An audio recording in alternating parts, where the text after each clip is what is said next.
Hello chatters! Welcome back sa ating Cyber Chat episode 13, #digitalization in Muslim communities. Let us introduce muna our guest, starting with Ate Nor na nakasama natin sa episode 9. Magandang araw Ate Nor, a fellow Cyber Guardian PH advocate. Good day, ka-chatters, and of course, good day sa'yo, Archie and Attorney Praise. And of course, thank you so much, Cyber Guardian PH, for inviting me again here. So maraming salamat and marami pa tayo mapag-uusapan. Tama. And we have another Cyber Guardians PH advocate who missed episode 9, pero mabuti naman at nakarating siya ngayon. Yes, and she is currently the Pasig City Muslim Consultative Council, or PCMCC, chairperson of Solo Parent Sector and a member of Pasig City Local Council for the Protection of Children, or LCPC.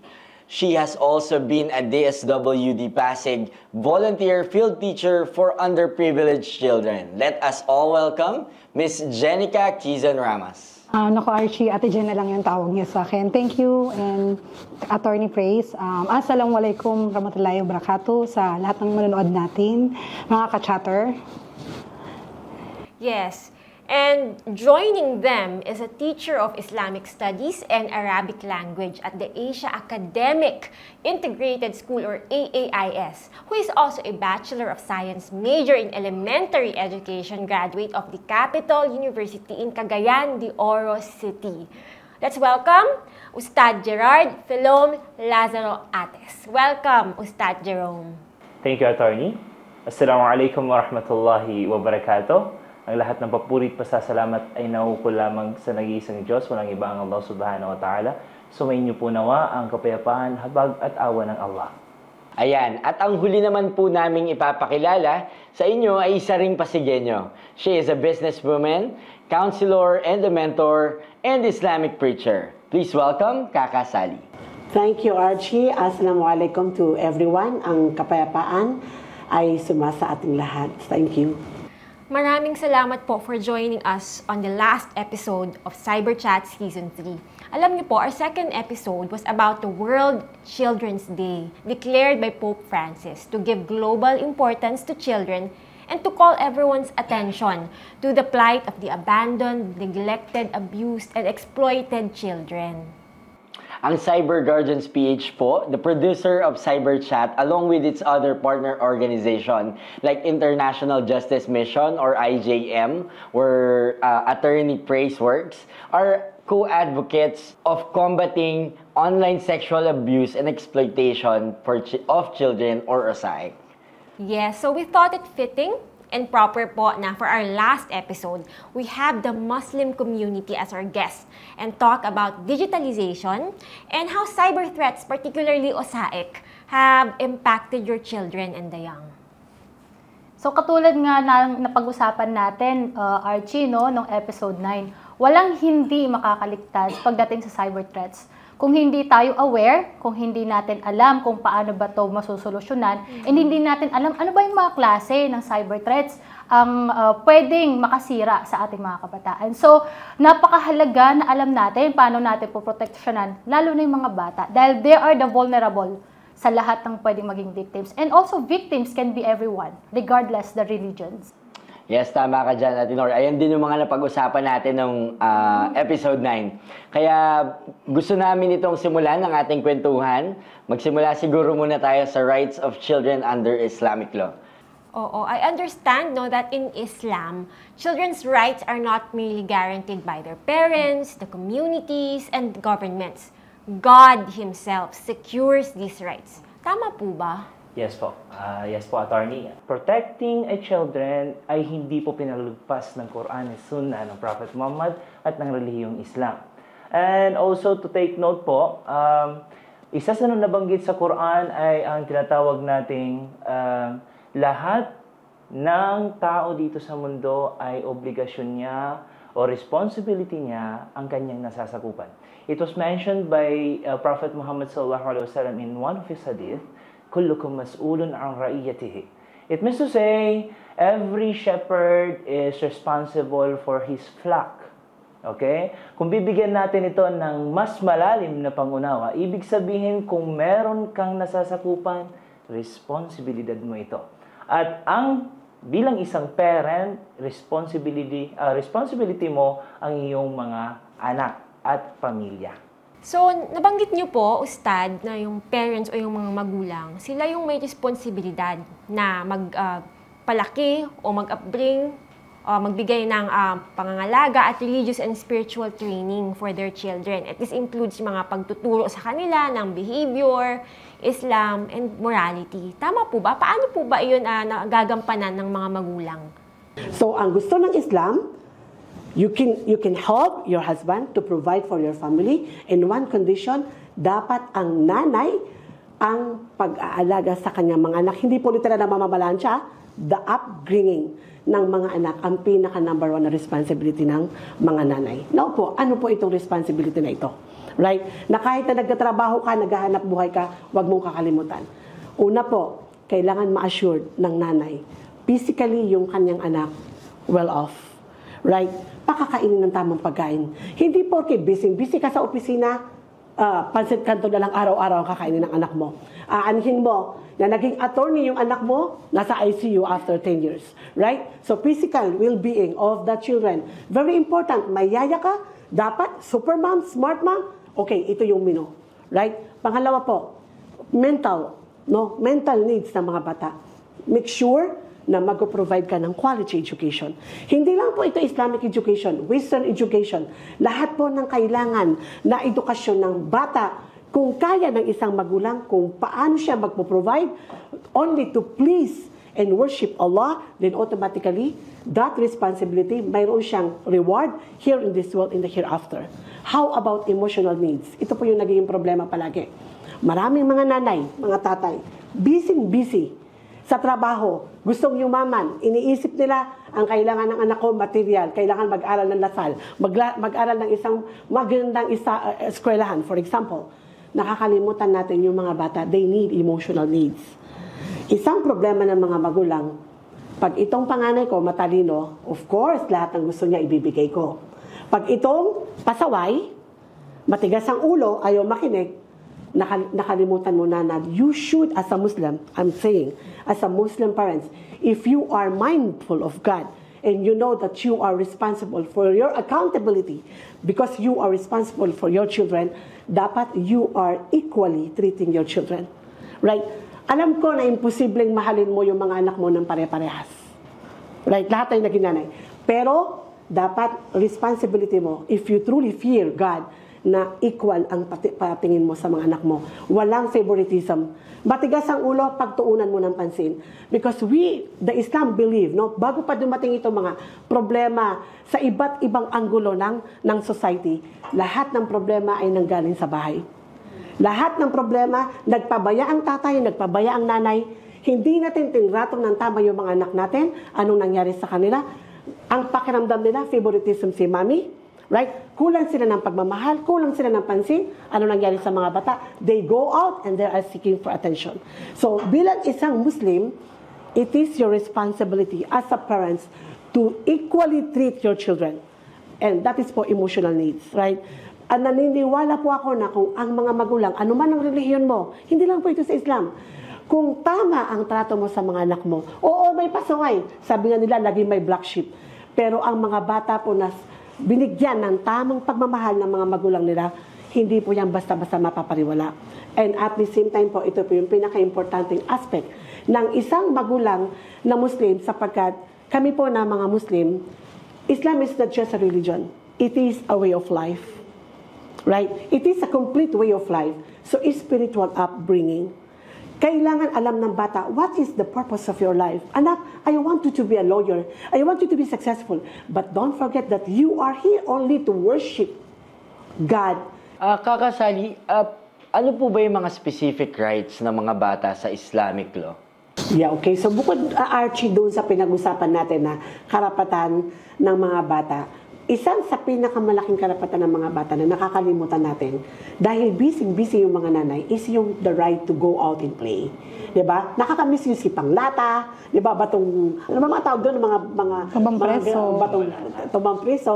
Kasi po dahil si Mami busy syempre, 'di ba? Attorney, bibigyan na lang ng iPad yung bata. Ang bait ng anak ko. Basta picture mo lang yan ng iPhone. Wala na yung problema. Nananahimik O, diba? Hindi na yan umiiyak. Pati pagkain niya, nakalimutan na ng bata. Right? So, dahil nga po sa pag-iwan ng responsibility ng nanay at tatay, pinalitan ng iPad, pinalitan ng cellphone, ang nangyari sa mga bata, nakalimutan na nila na, ay, bata pala ako. Dapat pala, lumalabas ako. Masarap pala yung pagdating ng anak mo, nadulisan, nasaktan, natutong matumakbo. Diba? Hindi yung alcohol. So, kunting oras lang na nagkasakit na, silipon na. Paano? Hindi na niya alam kung paano lumabas. So, isa sa karapatan ng bata, huwag i-deprive ng mga magulang yung karapatan ng anak niya na maramdaman niya na bata siya. Right? Na kailangan niyang lumabas. Na hindi totoo na paglabas ng village, kidnap na siya. Na kailangan niya makipag-interact sa ibang bata. For her or him to grow and to learn how to interact with other people.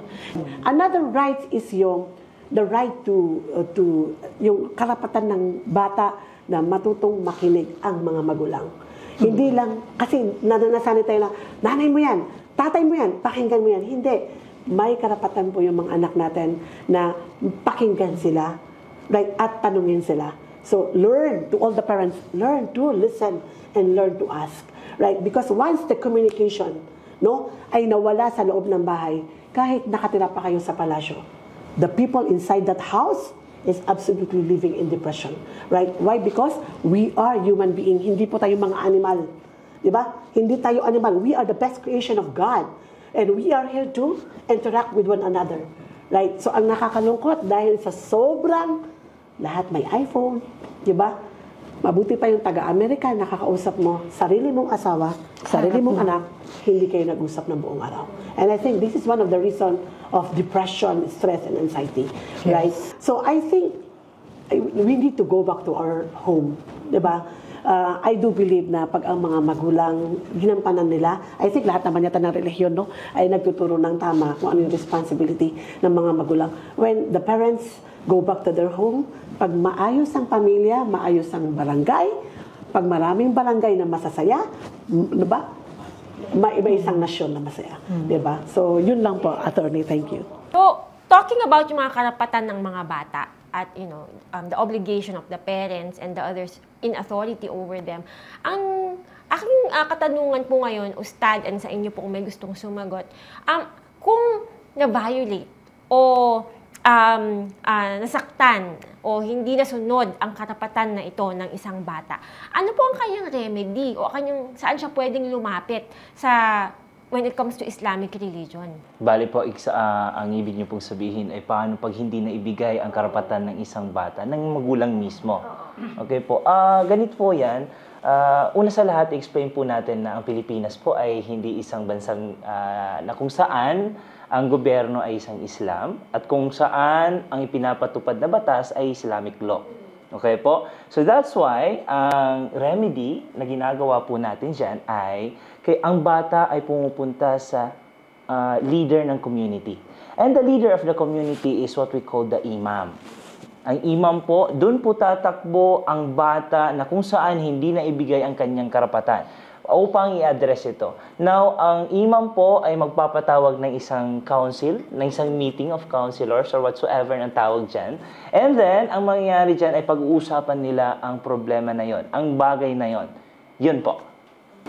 Ako naman po may dadagdag po ako. As a member po ng LCPC o Local Council Protection for the Children, kung may mangyari man na may nag-report po na regarding dyan sa issue ng mga bata about sa emotion nila, pwede po silang lumapit sa mga guro nila.